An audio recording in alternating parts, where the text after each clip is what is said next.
ano, amang... Nanganak ako dinala ako ng kinakasama ko ng June 11. Sa Marikina to? Oo, sa Marikina ng Amang Rodriguez Hospital. Hmm. Dinala ako niya ng alas 10 ng gabi kasi nilabasan ako ng dugo tapos panubigon. June 12, nanganak ako ng alas 3:44. Nung habang ako naglilibor doon, pinairi nila ako sa kama na hindi panakan.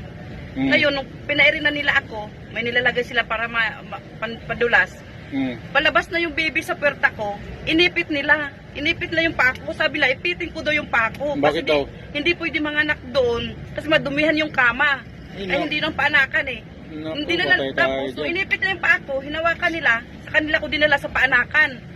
Nung pagdating doon sa paanakan, doon na tinuloy ko pag-iri. Tapos ngayon, nakakain na ng pupo yung anak ko. Overdue daw. Ngayon, doon nakalabas na yun. Dinala na yung anak ko, nilagay sa ibabaw ng tiyan ko, umiyak pa. Nakita ko nga may pupo. Umiyak pa yung baby ko. Tapos mula pag silang na yun, di na sila nakadidi, hindi ko na nakikita yun. Tapos di na nakadidi sa akin. Mga kinabukasan, may lumapit sa akin na nurse, pinapipirma ako, lalagyan daw ng tubo yung anak ko. Hindi ko naman alam kung ano big sabihin tubo. Sabi sa akin, lalagyan ng tubo para sa ikakabubuti ng anak mo. Siyempre, ina ako, para sa ikabubuti, di pumirma ako. Sabi para sa ikakabubuti. Yun, di pumirma na ako. Inakit na uli ako sa taas para pahinga na ako, inilipat akong kwarto. Sabi na, nung mga siguro 5 araw, palabas na ako, sabi ko sa kinakasama ko, na dadaan muna tayo sa Nico para silipin ko yung anak ko. Bibi natin silipin. Hindi nila pinakita sa amin. Hindi. Bawal daw. Umuwi kami, bigo kami. Tapos bumalik ko rin pagkahapon. Lagi kami naghintay ng update. Bawal daw. Kahit sa salamin, hindi pinapakita sa amin nakasarado lagi ang ang kurtina. Tapos may gwardiya lagi nakabantay doon. Bakit daw? Bawal daw, bawal silipin. Hindi namin nakita yun ngayon. Gusto namin makita ko ng kalagayan. Kahit sa salamin, ayaw talaga na papita. Mga ilang araw nagdaan, ayaw pa rin. Ang sabi, nanghihina daw yung baby namin. Kailangan. Bago nung sabi ng hihina, ang sabi ng nurse naman doon, kailangan ng pampers si baby kasi malakas umiyak si baby, malakas pumupo si baby at malakas umiyak. Ibig sabihin, malakas si baby. Ilang oras na yun? Siguro ilang araw na yun. Kasi limang araw na ako nakalabas sa hospital eh. June 12 ako nanganak eh. Masagdaan, siyempre lambot pa ako, natapa ako noon. Sabihin, buhay pa yung buhay baby pa, mo? malakas pa. Ngayon, dumaan takbo yung araw. Araw-araw kami na-update doon, lagi sinasabi ng doktor, mahina si baby. Pero yung nurse, pag nakausap ko, lumalaban si baby mo. Sabi ng ang lakas-lakas ng baby, lumalaban. Nandito pa nga sa akin yung mga picture at video, may video ako. Ngayon, hindi ko lang matanggap kasi namatay yung anak ko. Ang sabi, namatay sa sakit sa pulmonya at nakakain ng pupo. Pero bakit may hiwa yung leeg? May hiwa yung leeg, tapos putol yung ugat. Yan nga inaano ko, ito ayan Bakit mahiwa yung leeg ng anak ko? Ayan ang laki. Bakit mahiwa? Ayan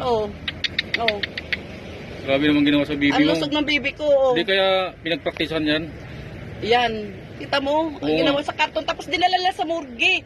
Di ba nandoon naman kami? Dapat hindi nila dinala sa morgue. Dapat binigay sa amin at pinakita na sa amin. Yung baby ko na, ito napatay na yung baby mo. Babae, lalaki. Lusog yun? Ayan ginawa nila.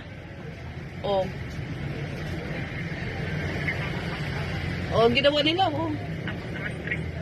Sobrang ginawa nila. Tapos nila ako dito. Ang bigat-bigat. Bakit sa morgue pagkuha namin, pagbukas ng karton, ang bigat-bigat, ang tigas-tigas niya, ang lamig-lamig. Matagal na ba tayo? Tapos sabi niya, pinapipilit na pipirma yung asawa ko. Sabi, pirma daw na pirma. Hindi nila sinabi waiver. Ang sabi, pirmahin muna to tatay para si kay bubuti ng anak mo para malagyan na natin ng gamot. Katiter lang daw, gamitin katiter lang, sa liig lang, katiter ha. Pumayag naman yung isa para, sabi kasi, para sa kakabubuti. Katiter lang. Ang sabi. Ngayon, di pumayag yung isa. June 26 yun. Pinaakyat, tapos may dala pa nga kaming pampers kasi malakas daw pumupo at umiyak, ayun nga. Ibig sabihin, malakas pa si baby. Tapos June 28, sasabihin, madaling araw patay na. Ang bilis ng pangyayari nun, sabi na kinamatay ay pulmonya. June 26, pinilit na pinapipirma to para lang lalagyan daw ng gamot. Yung una, pinilit nila ako, papipirma palagyan ng gamot. Nag-explain yung surgery, ng unang surgery, nag-explain sa akin na kami ang nakita ko yung baby mo, pumasok ako sa NICU, hindi na kailangan na ng surgery. Baka pwede, may paraan pa mga doktor. Pakiusap ka sa mga doktor na baka may paraan pa sa ibang katawan at ang baby mo malakas pa at lumalaban, malusog. Hindi na kailangan ng surgery. Yun ang sabi sa akin. Binawi ko yung pirma ko. Binawi ko, tinulungan pa ako ng nurse doon na sulat na katunayan na babawin ko yung pirma ko na hindi napapayag na lagyan ng catheter dito, ng gamot dito sa ligang ang baby ko. Tinulungan pa ako magsulat. Nagalit si Dr. Lee. Nagalit bakit daw pababagong isip ko. Binigyan pa niya ako ng 2 oras. Sinabihan pa ko, sabi ko, tika lang, bago nga ako pumiro, tika lang, tatawagin ko yung kapatid ko tsaka yung asawa ko kasi hindi ko alam, hindi ko maintindihan to at nanghihina pa ako. Sabi ni Dr. Lee sa akin, hindi mo na kailangan magdala dito ng buong pamilya, dapat isa-isa lang. Tapos sinabihan pa niya yung kinakasama ko, mukhang anga-anga daw. Mukhang anga-anga daw yung kasama ko, tapos wala pa daw kami nilalabas na pera. Siyempre, paano kami maglalabas ng pera? Wala naman sila binigay pa sa amin na resita. Kung binigyan kami ng resita, di bibili namin yun. Sabi ko, may dala nga akong gatas eh. Sabi ko, padidiin ko sana yung anak ko. Sabi niya, di na kailangan ng gatas mo. May mga kami dito. Dapat pwede naman siya magsalita ng maayos. Siyempre, masakit sa akin kalooban na ang anak ko, nakikita ko na sa murgi na, sanggol pa lang siya. Sanggol pa lang. Tingnan mo yung ginawa niya. Tingnan mo. Kung sinabi nila, gigilitan na lang eh. Bakit sa palagi mo papayag kami? Siyempre, hindi eh. Tingnan mo yung ginawa nila sa anak ko. Ano dong ginawa niya sa Di yan pinadaan yung Yan. Ang sabi niya, maliit lang daw eh. Maliit lang. Pinadaan yung dyan? Tubo siguro? Ayan o. Ang lusog-lusog. Ilang araw lang yan siya? 28 na namatay na alas 6 madalang araw pero hindi ako paniniwala na 28. Kasi pinilit na yung kinakasama ko magpirma ng 26. Dapat hindi pumirma yung... May mga text pa kami dito. Dapat hindi pumirma yung kinakasama mo. Sabi kasi na, pumirma ka para sa ikabubuti ng anak mo at malagyan na ng gamot. Para matapos na tayo. Sabi ni Dr. Lee, para matapos na tayo, pumirma na kayo. Pinapipirma yun, ako binawi ko yung pirma ko eh. Kung ako ang nun, tingnan ko muna yung bata. Dapat sinabi nila, dapat in-explain nila, hindi naman na na-explain na ganun gagawin nila eh. Patay na nga siguro yun, kaya... Patay na siguro ng 26 o 27, tapos inabot lang nila ng 28 para umiwas sila sa yun, para umiwas sila, tapos ang lamig-lamig na, ang tigas-tigas. Baka matagal na patayan. Ayan, ang tigas-tigas, ang bigat-bigat na sa karton, sa murgi na nakuha namin, na alas 10 ng umaga, ng 28 Merkulis. Sino man din magtataka nun? Wawa naman yung anak mo. Grabe yung ginawa nila sa anak ko eh.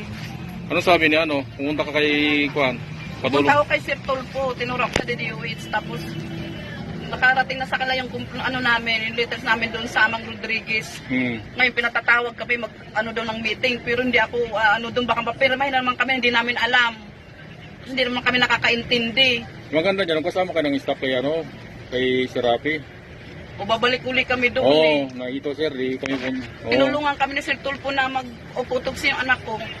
Papayag talaga ako eh. Wala kasi kami pang autopsy doon eh. Nakausap niyo si Serapi? Hindi, yung nag-interview lang sa baba yung nakausap. Gusto ko nga kay Sir Tulfo. Pwede ka na makiusap doon, umalik ka doon. Kasi natatakot na ako eh. Baka mamay papipirmahin naman kami na sasabihin ganyan, pero iba pala nakasulat doon. Oo. Mahirap talaga yung pagkaganyan. Ang grabe, hindi ko doon sa kuwan pa lang na sinabi nyo na yung paghiga, bawal nung kay manumihan. Oo. I-government yan dyan eh. Madumihan daw yung kama doon. Tingnan mo putol yung ugat Grabe ang laki ng ginawa nilang niyan. Guradong managot sila dyan. Putol ang ugat. Guradong managot. Ang laki-laki niya Minadmadali niya pagpipira, siguro na yun eh. Matagal na yan, patay siguro yun. Hindi 28 na madaling araw na matay, sinabi lang doon sa death certificate na 28 na madaling araw. Kasi matigas na siya, tapos ang bigat-bigat niya, lamig-lamig sa murgi na namin nakuha sa karton.